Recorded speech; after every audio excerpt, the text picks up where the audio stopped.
देखो क्या कहेंगे, देश में चुनाव है और चुनाव में सबसे महत्वपूर्ण आना कटोगे तो बटोगे। उत्तर प्रदेश में एक मंदिर में भी यह पोस्टर लगा दिया गया। ये बड़ा दुर्भाग्यपूर्ण है कि आजकल जो राजनीति है वो मुद्दों पे नहीं हो रही। राजनीति कहीं ना कहीं घूम के कम्युनल एंगल ले ही लेती है। चाहे झारखंड चुनाव की बात हो, मध्य प्रदेश चुनाव रहा हो पहले, अब महाराष्ट्र में भी चुनाव चल रहा है। मध्य प्रदेश के जो सीएम साहब थे वो कह रहे थे कि मध्य प्रदेश में रहना है तो राधे कृष्ण कहना पड़ेगा। जैसे उत्तर प्रदेश में उत्तर प्रदेश के मुख्यमंत्री कहते हैं कि यहाँ रहना है तो जय श्री राम कहना पड़ेगा। उसी तरीके से महाराष्ट्र का जो चुनाव है वो इस समय तूल पकड़ रहा है और महाराष्ट्र के मुख्यमंत्री जी जो डिप्टी सीएम है वो कहते हुए नजर आ रहे हैं कई जगह। योगी जी का डायलॉग वो भी मार रहे हैं, बटोगे तो कटोगे की नीति के तहत। और योगी जी भी वहां पे इसी अपने स्लोगन को और नारे को हर मंच पे कहते हुए नजर आ रहे हैं। हालांकि इसमें थोड़ा सा कंट्राडिक्शन आया है।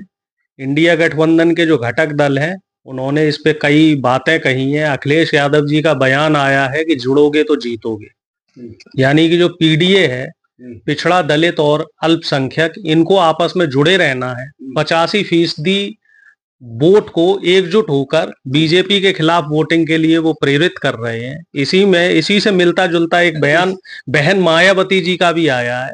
उन्होंने कहा है कि बसपा से जुड़ोगे तो सुरक्षित भी रहोगे, क्योंकि बसपा के समय लॉ एंड ऑर्डर बहुत अच्छा था। हालांकि कल एक अच्छा मतलब पॉजिटिव देखा जाए, राजनीति में एक पॉजिटिव चीज ये हो गई कि एक मंच से एनडीए घटक दल के सहयोगी अजीत पवार साहब ने योगी आदित्यनाथ जी को कड़ा उनको संदेश देते हुए ये कहा है कि बाहर के लोग यहाँ आकर सामाजिक सौहार्द बिगाड़ने की कोशिश ना करें। महाराष्ट्र और स्टेट की तरह नहीं है। ये छत्रपति शिवाजी, साहू जी महाराज, ज्योतिबा फुल्ले और बाबा साहब भीमराव अंबेडकर की धरती है। इस धरती पर कोई भी सामाजिक सौहार्द बिगाड़ने की कोशिश ना करे। यहाँ पे कम्युनल नारा बटोगे कटोगे नहीं चलेगा। महाराष्ट्र संविधान से चल रहा है। ये योगी के लिए झटका है क्या कि उन्हीं के जो सहयोगी दल है उनके भाषण के खिलाफ है? ये साफ तौर पे योगी जी के साथ साथ अमित शाह जी, प्रधानमंत्री मोदी जी और पूरी बीजेपी के लिए झटका है कि उनके सहयोगी दल ही उनको नसीहत दे रहे हैं कि राजनीति का जो ट्रैक आपने पकड़ लिया है उस ट्रैक को आपको सुधारना पड़ेगा। लेकिन सवाल ये है ना, कटोगे बटोगे नारा क्यों दिया? क्योंकि जो विपक्षी पार्टी है वही तो बांट रही है जातिगत जनगणना को लेकर। उसके बाद ही तो ये नारा आया था। इसमें आपको एक बात समझनी पड़ेगी, जातिगत जनगणना कराने का मतलब ये नहीं है कि हम लोग आपस में बांटने की बात कर रहे हैं। हम ये कहना चाह रहे हैं कि लगभग 70 साल से ज्यादा हो गया है देश आजाद हुए, 75 से भी 77 साल हो गए हैं। लेकिन देश में अब तक हमें ये जानकारी नहीं है कि संविधान और आरक्षण और लोकतांत्रिक व्यवस्था में किस जाति को और किस धर्म को सरकार की कौन सी सुविधा का लाभ सही तरीके से मिल पाया है और कौन सा वर्ग उसमें अछूता रह गया है। तो जनगणना कराने के पीछे उसमें जाति का कॉलम, आर्थिक कॉलम और तमाम चीजें डालने के पीछे कारण यही है कि अंतिम पायदान तक जो व्यक्ति बैठा हुआ है उसको सरकार की सुविधाओं का लाभ मिले। अमित शाह जी, यहीं पे एक बात मैं ऐड करना चाहूंगा, झारखंड में अपने एक चुनावी संबोधन में कहते हुए नजर आए कि अगर झारखंड में उनकी सरकार आई तो पिछड़ों का आरक्षण बढ़ाकर 14 से 27% कर देंगे। तो मैं ये पूछना चाह रहा हूं अमित शाह जी से कि क्या मध्य प्रदेश में आपने आरक्षण 27% किया? जब हमारी कमलनाथ जी की 16 महीने सरकार चली थी तो हमने आरक्षण को बढ़ा के 27% किया था। और जो 14% भी आरक्षण है वो हमारी सरकार में ही अर्जुन सिंह जी जब सीएम थे तब दिया गया था। इसके अलावा राजस्थान में आपकी सरकार है, क्या आपने वहां पे ओबीसी आरक्षण 21% से 27 किया? गहलोत साहब ने 27% का प्रस्ताव दिया था और आपने उसे खारिज कर दिया। इसी तरीके से छत्तीसगढ़ में भी इनके द्वारा ही 27% जो आरक्षण है उसको घटा के 14 किया गया। और अब ये झारखंड की जनता को मूर्ख बना के ये कहना चाह रहे हैं कि ये लोग पिछड़ों के हितैषी हैं। अरे आप अगर पिछड़ों के हितैषी हो तो आपकी लगभग 15 राज्यों में डबल इंजन की सरकार है। सब जगह ओबीसी आरक्षण 27% लगा दो। सब जगह जो ओबीसी SC ST के खाली पद है उनको भर दो। बेवकूफ बनाने की कोशिश क्यों करते हो अमित शाह जी? जनता को मूर्ख मत समझिए। अब जनता समझ गई है कि उनके लिए क्या ठीक है और क्या गलत है। लेकिन कटोगे बटोगा का क्या मतलब? अब तो यहाँ ये भी कह दिया झारखंड में जाके योगी आदित्यनाथ की 17 से पहले वाले सारे पत्थरबाज या तो यूपी छोड़ चुके हैं या फिर जहन्नम जा चुके हैं। योगी आदित्यनाथ जी को अपना चश्मा बदलने की जरूरत है। सबसे ज्यादा अगर क्राइम कहीं हो रहा है, और ये मेरे आंकड़े नहीं है, ये आपके आंकड़े नहीं है, ये तो सरकार का डाटा है, एनसीआरबी का डाटा है। वो डाटा साफ कह रहा है कि क्राइम में उत्तर प्रदेश नंबर 1 हो चुका है और ये सारा श्रेय योगी आदित्यनाथ जी को जाता है। योगी जी जब से सत्ता में आए हैं तब से फर्जी एनकाउंटर बढ़े हैं, तब से महिलाओं के ऊपर बलात्कार और हत्या की घटनाएं बढ़ी हैं, तब से फिरौती की घटनाएं बढ़ी हैं। अब आप देखिए कहीं भी आम जनता के अंदर पुलिस का खौफ ही खत्म हो गया है। चोरी डकैती की घटनाएं बढ़ गई हैं। आम रास्ते पर चलते हुए किसी भी व्यक्ति के साथ कोई भी बड़ी घटना कर देता है। अभी बरेली की या बदायूं की एक घटना थी जहां पे एक टीचर को बीच रास्ते पे गोली मारते हुए निकल गए। मेरठ की घटना देखिए, गोकशी करते हुए 2 हिंदू पकड़े गए और हिंदू जो रक्षक दल थे वो ये कह रहे थे साहब इनके घर पे बुलडोजर चलाओ, इनके घर पे जो है वो इंक्रोचमेंट करो, इनको फांसी की सजा दो। और जब वो पकड़े गए अपराधी तो पता चला कि वो हिंदू ही थे।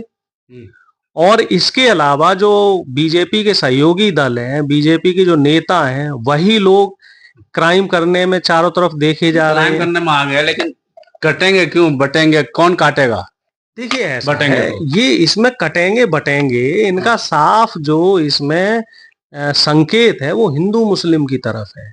लेकिन इसमें एक बात ये भूल रहे हैं कि जब नौकरियां देने की बारी आती है तब इन्हें हिंदू याद नहीं आता, तब ये सिर्फ अपने आरएसएस के जो 15% सवर्ण जो मनवादी मानसिकता के लोग हैं उनको नौकरी देते हैं।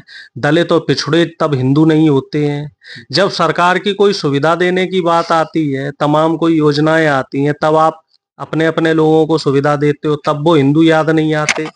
अपने बच्चों को तो आप विदेश में भेज रहे हो पढ़ने के लिए, और हमारे जो दलित पिछड़ों के बच्चे हैं, जो अल्पसंख्यकों के बच्चे हैं, उनसे आप हिंदू मुस्लिम के झगड़े का गलत विपक्ष जो है गलत ले रहा है इस बयान को। इस बयान का मतलब है एकता। आरएसएस ने भी कहा कि एकता है। नहीं, ये बात तो स्वामी प्रसाद और केशव मौर्य जी ने भी कह दी है। अब इसमें खुद कंट्राडिक्शन आ रहा है। एक तरफ तो देखो अजीत पवार जी का बयान, दूसरी तरफ उत्तर प्रदेश के डिप्टी सीएम जो स्टूल मंत्री भी बोला जाता है, जिनको मजाक में स्टूल मंत्री भी कहते हैं, वो ये कह रहे हैं कटोगे तो बटोगे। जिसका क्रेडिट बीजेपी लेना चाह रही है, योगी जी लेना चाह रहे हैं, ये तो बीजेपी का नारा ही नहीं है। वो अमित शाह जी की भाषा बोल रहे हैं। अमित शाह जी और योगी जी में 36 का आंकड़ा चल रहा है। केशव प्रसाद मौर्य जी अलग रास्ते पे चल रहे हैं और योगी जी अलग रास्ते पे चल रहे हैं। देवेंद्र फडणवीस कुछ और कह रहे हैं और उनके सहयोगी दल जो है शिंदे जी और अजीत पवार वो कुछ और कह रहे हैं। तो यहाँ इन लोगों की आपस में ताल नहीं बैठ पा रही है।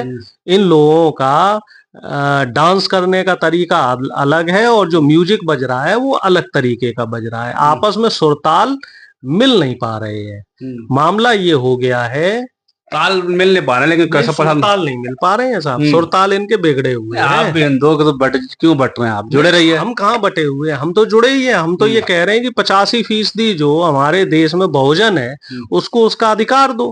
बीजेपी उनको हिंदू के नाम पे तोड़ना चाह रही है। हमने तो सब जगह ये बोल रखा है कि जुड़ेंगे तो जीतेंगे। जुड़ना है, आपस में जुड़ना है। और जो ये आरएसएस वाले 15%, 10% लोग हैं, इनको सत्ता से बेदखल करना है। ना तो कोई दलित आपस में लड़े, ना कोई पिछड़ा आपस में लड़े, ना कोई अल्पसंख्यक आपस में लड़े। आपस में जुड़िए और आपसी अमन चैन का पैगाम दीजिए। ये वही मोदी जी हैं और उनके मंत्री हैं जो आपको हिंदू मुस्लिम के नाम पे लड़ा रहे हैं। और मोदी जी क्या कर रहे हैं? ईरान जा रहे हैं, कहीं इराक जा रहे हैं, कहीं सऊदी जा रहे हैं। वहां जाके बड़े बड़े जो वहां के रईस लोग हैं उनके साथ मिलके फोटो खिंचवा रहे हैं। इनके जो विदेश मंत्री जी हैं वो चुपचाप पाकिस्तान चले जाते हैं, वहां पे विदेशी मामलों में और विदेशी जो टाई अप हैं वो कर रहे हैं, और हमसे कह रहे हैं पाकिस्तान हमारा दुश्मन है, और खुद पाकिस्तान में जाके बिरयानी खा के आते हैं।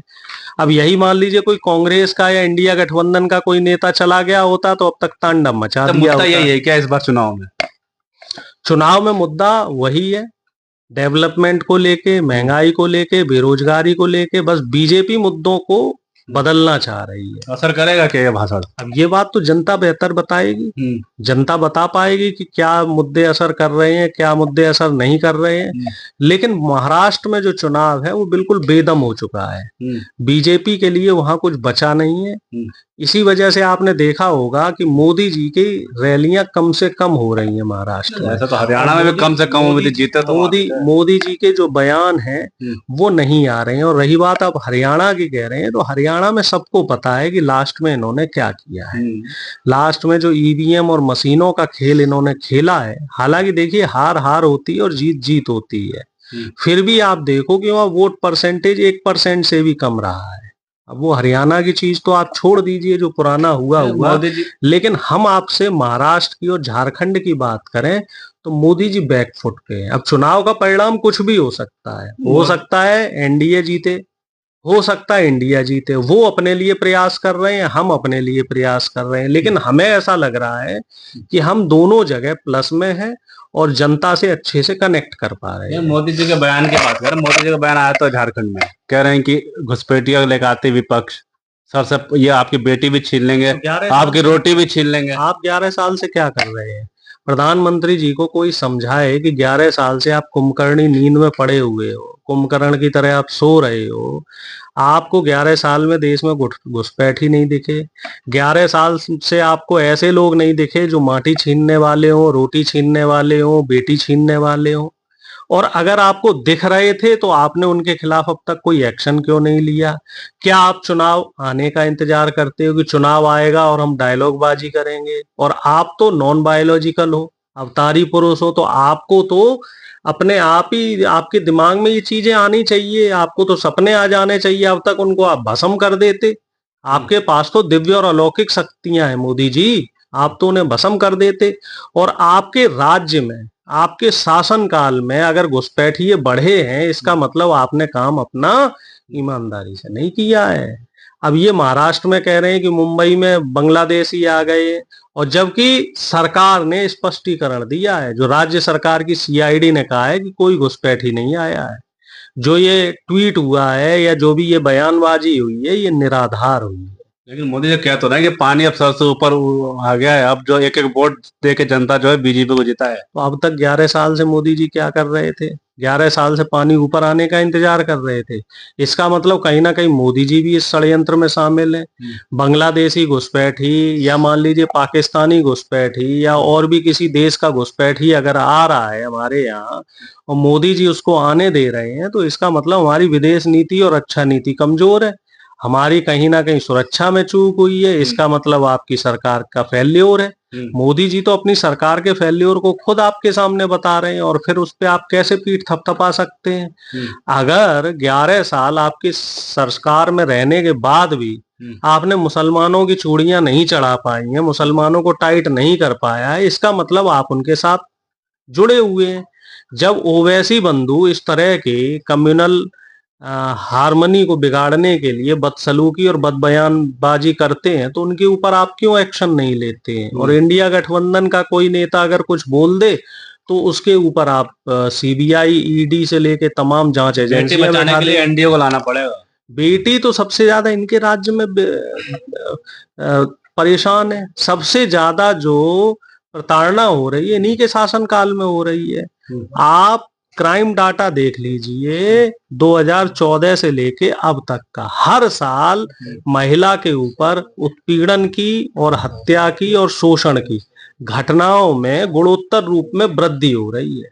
2017-18 में ये डाटा 20% के आसपास था, अब ये डाटा 34% तक पहुंच गया। यानी कि 2014 में अगर 100 बहनों के साथ बलात्कार ऐसी घटना हो रही थी, तो अब वो घटना बढ़ के 150 हो गई है। इतना क्राइम बढ़ा है बीजेपी शासनकाल में, कमी कहीं नहीं आई है, क्योंकि इनके नेता ही इस तरह के काम कर रहे हैं। आप देख लो ना, ब्रजभूषण सिंह, चिन्मयानंद, कुलदीप सेंगर, कितनी लंबी लिस्ट है। छोटे से छोटा नेता, बड़े से बड़ा नेता, सब नेता क्राइम में लिप्त है। अंकिता भंडारी जो उत्तराखंड का केस है, वो बीजेपी का नेता उसमें भी शामिल था, उस बहन को अभी तक न्याय नहीं मिला। तमाम लिस्ट है, 100 से ज्यादा की लिस्ट है। वो गुस्सा उस्सा उनका सब दिखाने का है साहब। चुनाव आ रहा है तो इसलिए वो इस तरीके की भाव भंगिमाएं करके चीजों को दिखा रहे हैं। चुनाव खत्म होते ही अपना वो 8,000 करोड़ रुपए वाला जो हवाई जहाज है उसमें बैठेंगे और विदेश की सैर पे निकल जाएंगे। फिर कहीं किसी और राज्य का चुनाव आएगा तो फिर प्रकट हो जाएंगे। जनता की बेहतरी के लिए जन सरोकार से जुड़ा हुआ कोई काम बीजेपी को नहीं करना है। सिर्फ चुनाव से पहले कुछ फीते काट दिए जाते हैं। तमाम जो 100 से ज्यादा ये एम्स बताने की बात कर रहे थे, मोदी जी कह रहे थे हर महीने एक नया एम्स खुलता है, तो वो एम्स की तस्वीरें दिखाई जाएं। क्यों हर राज्य से बीमारों को और रोगियों को एम्स दिल्ली के लिए रेफर किया जाता है, जो पंडित जवाहरलाल नेहरू का बनाया हुआ है? कितने आपने शैक्षणिक संस्थान बना दिए। जेएनयू के टक्कर में बताइए आपने कोई शैक्षणिक संस्थान बना दिया हो? आईआईटी के टक्कर में आप बताइए कितने आपने शैक्षणिक संस्थान, टेक्नोलॉजिकल संस्थान बना दिए? कितने आपने रिसर्च सेंटर भाभा के टक्कर में बना दिए? कुछ नहीं किया है। पूरे देश को सिर्फ और सिर्फ अडानी के हाथों गिरवी रख दिया है। शिक्षा को आपने महंगा कर दिया। आपने जो है लिविंग कॉस्ट बढ़ा दी। कोई व्यक्ति जो 15,000 तनख्वाह कम वेतन था जिसका, तो वो व्यक्ति 2014 तक अपना परिवार पाल लेता था। अब अगर किसी व्यक्ति की मानसिक वेतन 30,000 रुपए भी है तो वो भी अपना परिवार का भरण पोषण नहीं कर पाएगा, क्योंकि महंगाई आपने इतनी ज्यादा बढ़ा दी। महंगाई पे आपने लगाम नहीं लगाई, भ्रष्टाचार पे लगाम नहीं लगाया, और सबसे बड़ी बात देखो, दवाएं इतनी महंगी हो गई। एक बुखार के जो पैरासीटामोल का जो एक 10 गोलियों का पत्ता जो पहले 5 रुपए 4 रुपए का आता था, वो 30-35 रुपए का मिल रहा है। आप उधर भी ध्यान नहीं दे रहे हो। आप अस्पतालों पे ध्यान नहीं दे रहे। सरकारी अस्पतालों में दवाई नहीं है, डॉक्टर नहीं है, व्यवस्थाएं नहीं है, पीने का पानी तक नहीं है, और प्राइवेट अस्पताल लूटने को लगे हुए हैं। लाखों रुपए का बिल बना देते हैं। 2 दिन आप अपने पेरेंट्स को, आप अपने किसी भी साथी को वहां एडमिट कीजिए, किसी परिवारजन को एडमिट कीजिए, 2-3 लाख रुपए का आपका बिल बना देंगे। लेकिन सरकार का इन तरफ ध्यान नहीं है। सरकार सिर्फ एक जगह ध्यान दे रही है, कहाँ? हिंदू और मुस्लिम। कि हिंदू मुस्लिम में झगड़ा लगाते जाओ, योगी जी आके बोलते जाएं बटेंगे तो कटेंगे, और मोदी जी आके बोलते जाएं कि वो आपकी बेटी छीनेंगे, वो रोटी छीनेंगे, वो माटी छीनेंगे। छीनने वाले यही लोग हैं और विपक्ष को बदनाम करने की कोशिश कर रहे हैं। जी धन्यवाद।